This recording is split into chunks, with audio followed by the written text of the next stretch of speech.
Hello and welcome to the CIA Corner. My name is Obed Jerry, your co-host for today. And this is where we make commentaries, investigations, and analysis on topical issues. Yes, you can also be a part of the show. Do well to subscribe, turn on the notification button, connect with us across all our social media platforms so you get to receive our notifications. Well, today I'll be making a commentary on the headline that says federal government is threatening the cement factories, our local cement factories, that they would remove the ban on in the importation of cement. This is a follow-up on when we see that cement has been having a hike in price. In the recent times, few days ago, we were seeing that cement was getting to around 9,000, 10,000. Some persons are even complaining that in their local vicinities, they are buying cement for as high as 10,000 naira. Cement that used to be around 3,500, 4,500 as at 5-6 years ago. Well, let's go for a very quick break. When we come back, look into the story properly.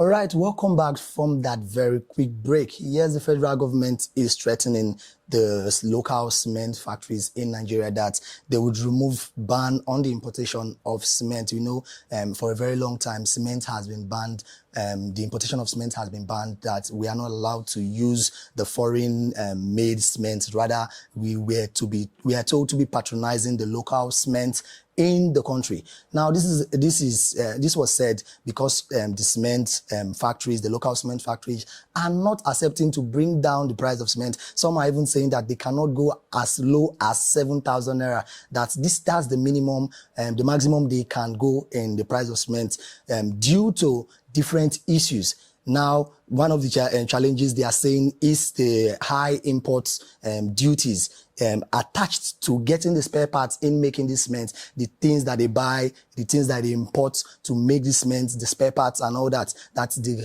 rate in clearing these things that they import are very high.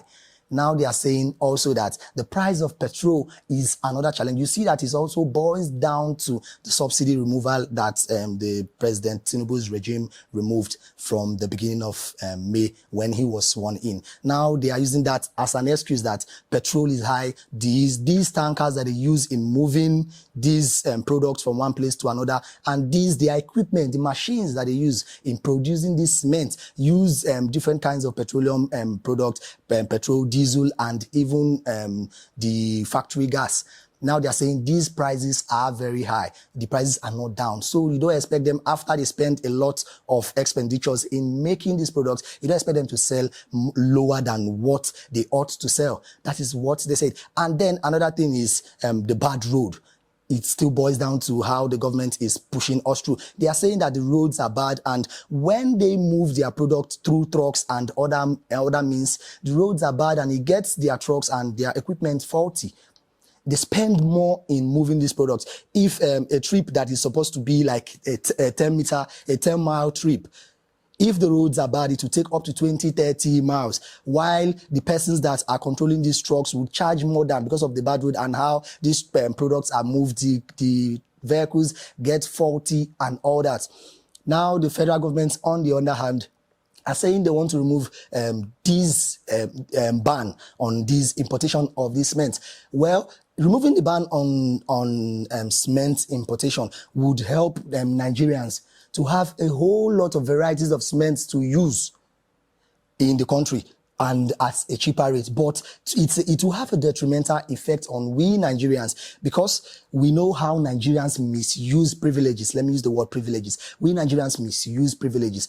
When they have the opportunity, the privilege to import cement, you will see people will start importing fake products, and it is even putting our lives in risk.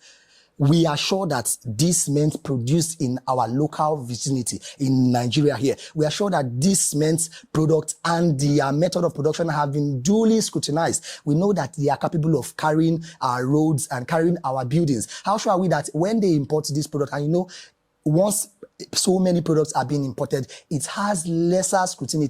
They would not know how well these products are being produced, because the persons in charge of going through and checking these products in Nigeria would not go as far as in a foreign nation to go and check what is being done there. Now, if we import these products, how sure are we that the roads will be of the same standard that it used to be? And once a road gets bad, it is a risk for the road users, every road users, even the people trekking, the people on private transit, and the people on public transit, and those cargo trucks that carry goods and other logistical services. How sure are we that if we use this same cement in building our houses, we don't wake up to a night and see that the house has collapsed and all that?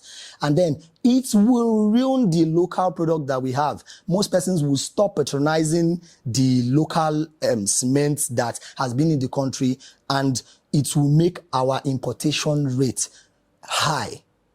Nigeria has been known for importing almost everything that we use here. Instead of being productive, we are being importive. So removing ban on this thing would affect us the more. It will make us focus more on importing rather than looking for ways to resolve this. Now let's use rice, for example. There was a time in Nigeria when almost every nooks and crannies of Nigeria was importing rice. We're eating foreign rice. Some persons, as of 2011, 2010, some adolescents and youths do not even know how the local rice tasted, till when we got to a point when they minimized and limited the importation of foreign rice, and maybe how the hike in price influenced that also, that we got to patronize our local rice, and we knew the importance of even how more quality it is. We know it's no news that even the local made rice is more healthy and nutritious than that which is imported. Same thing could even apply to the cement. You see what I'm trying to say?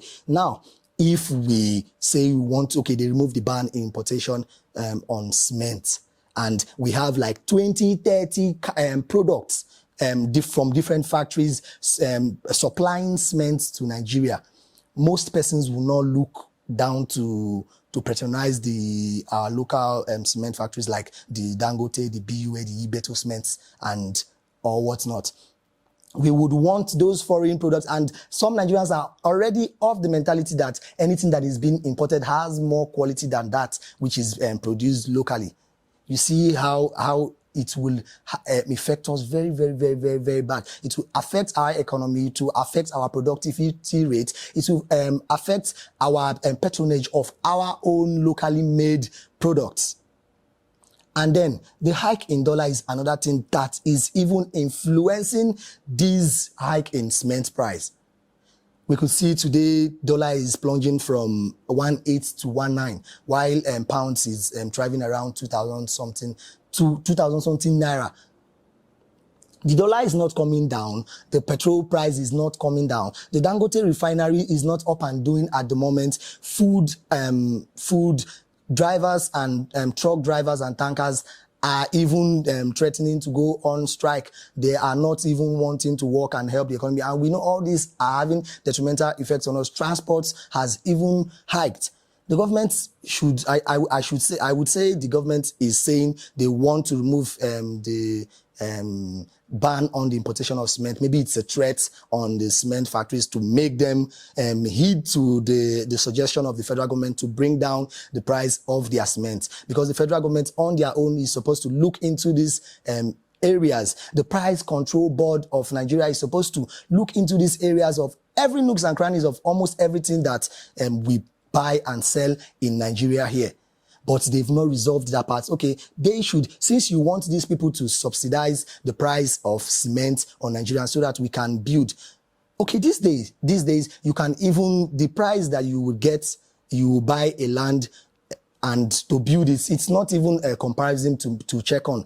If the federal government wants these people to subsidize their price in cement, why not subsidize the price of petrol and other import duties that is related to these cement producing companies? If you want them to do it in a way that they will not lose. You don't expect a person that is not a philanthropic organization to just on its own, a non-government organization on their own to start a business. Remember, the sole aim of the business is to make profit. You don't expect them to do everything, carry out, make expenditures, produce what they produce, and not make profit at the end.